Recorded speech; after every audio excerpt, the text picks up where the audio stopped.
Good morning and welcome to Vocal Intuition Live. I hope that you're having a good weekend so far. We've got a bit of sunshine here, although it's a bit blustery, just looking outside through the window that's in front of me. I'm hoping that the sunshine might keep on a bit so that I can go for a walk later on.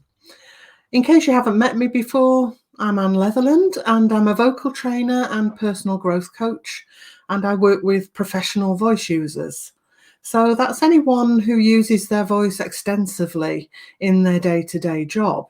So obviously singers, professional speakers, teachers, but also business people who might be using their voice a lot. And that covers quite a lot of people actually, but I think voices are so important that it's worth just doing that. So if you're out there watching, then do make yourself known because I'd love you to join in this morning with the discussion. And I'm following on from last week where I chatted about which of our own voices do we listen to. If you didn't catch last week, that might sound a bit strange, but I'm thinking in terms of obviously we have our physical voice, we have an inner voice, who we really are, if you like, and we have that voice in the head, the one that sometimes gets in the way and says, you can't do that. Who do you think you are? Or sometimes it's useful, don't step in front of that truck. So if you want to catch up on that conversation, then do have a look at last week's live video, which is on the page. Today, though, I'm going to be thinking about how well do you listen? How well do you listen? And that's both to yourself and to other people. In other words, it's not all about you, but it is a bit about you. Listening to yourself is as important as listening to other people. Listening might sound a little bit of a strange thing to choose as a topic, but if you're a voice teacher like me, then it's part and parcel of what you do from day to day. As a voice teacher, I listen to the physical voice of many people, day in, day out, speaking, singing, and I have to be really present to do that. What do I mean by that? Well, it's useful to get into a state of sort of quiet awareness, not running an agenda in my head. Now, that's difficult. If you're a teacher out there watching, you'll know what I mean, because your head's going, oh, what can I do about this? What can I do about that? Or how can I help them with the other? But actually, I found over the years it's far more useful if I'm quiet and I concentrate and I just let what the person is saying or singing sink in, have a sort of a space around it. I'm not running that agenda in my head. I might have one or two ideas as it goes along and I might note them down, but I'm not constantly searching for answers while they're speaking or singing to me. That again might sound a bit odd because I am a bit of a problem solver and I do like to help people to explore those solutions. But I do think if I give them space, then it makes my eventual intervention, if you like, or helping much more powerful. So how does that apply to us on a personal basis? Well, if you want to really listen to yourself and what you're saying on the inside, what is really right for you, if you like, it's useful to quieten down that voice in the head again.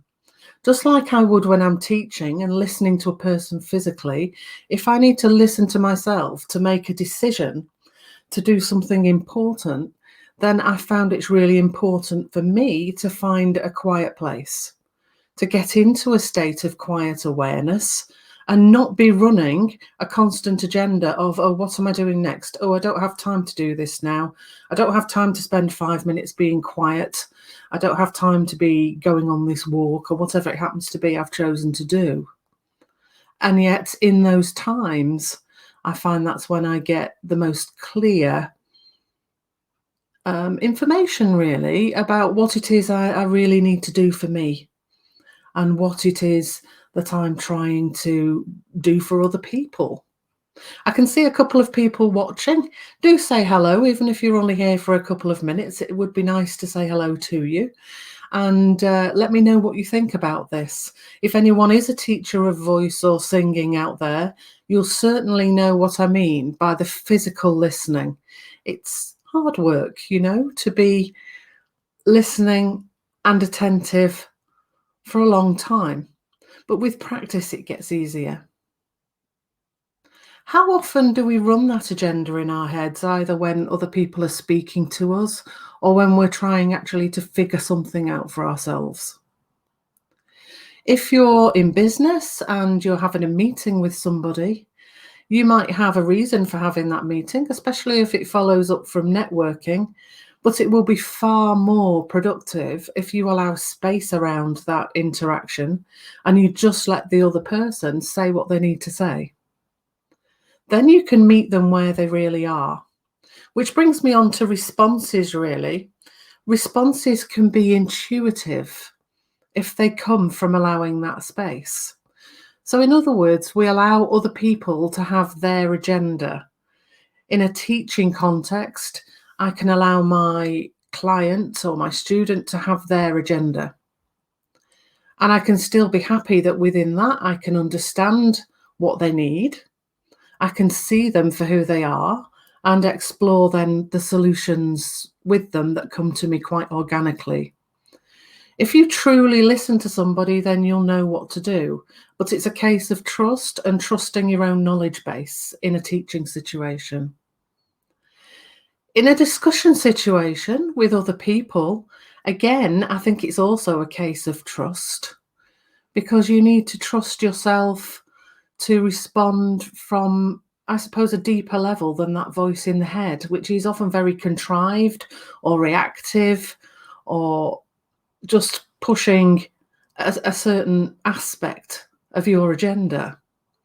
And what we want to do is make proper communication with other people, which comes from who we are.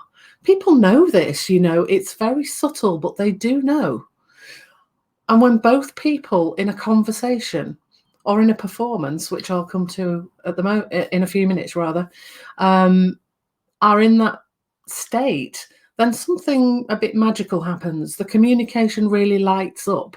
You've all been there, you've all done it. You've all spoken to somebody who you get on with like a house on fire. And usually around it, there's a sense of really listening to what the other person is saying and getting to know that person on a deeper level, so that you're just not pushing who I am all the time. Me, listen to me. Now, I'm not saying that you're not important. Of course you are. But it's a matter of finding balance and being aware that if we allow ourselves to give that presence and to give that space to other people, then they're more likely to do that for us. Any thoughts out there, people? Do pop in, say hello. I'm a bit on my own this morning, but I've seen one or two people passing by.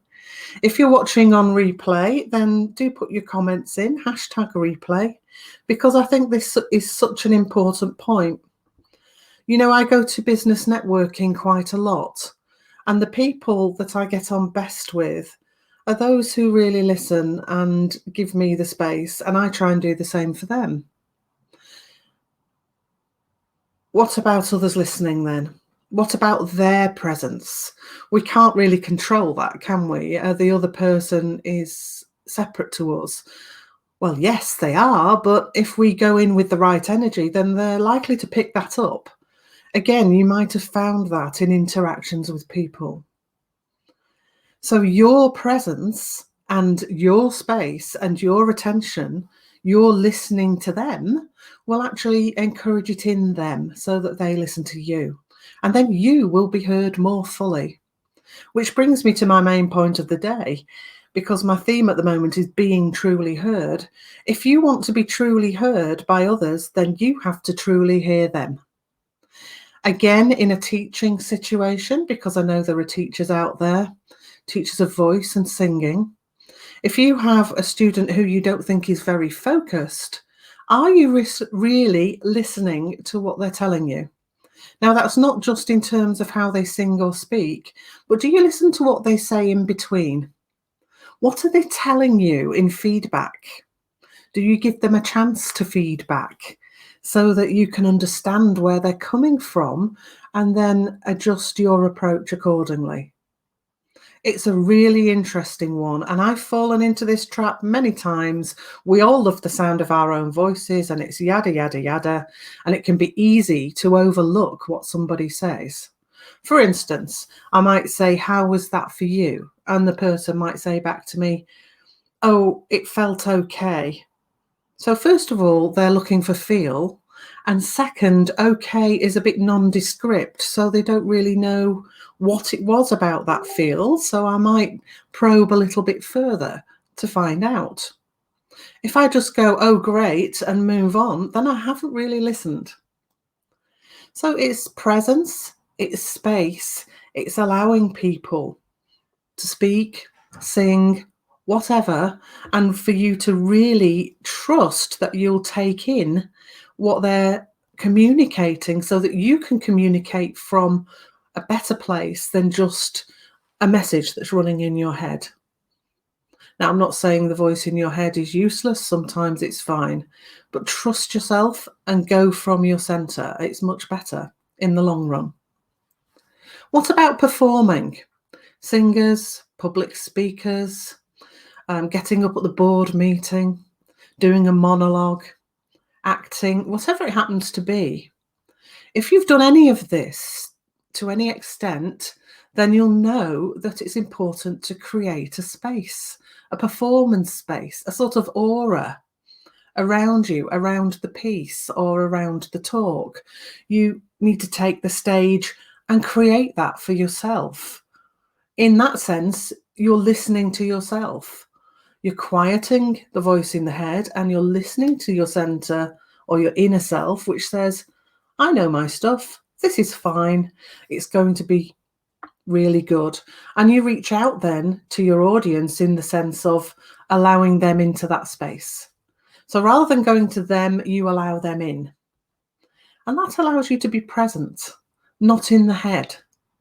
And the audience will suddenly be drawn in and they will respond to you much better as a result of that. So that's about it for this morning. Some food for thought. Haven't had any comments yet, but I'd appreciate a few later on. If anyone's watching the replay, do chip in. And if you'd like to know more about this or explore it for yourself, then do get in touch. I'll be back next week, possibly with another topic linked to being truly heard. So do tune in if you get a chance, and I'd love to hear from you. That's all for now. Bye.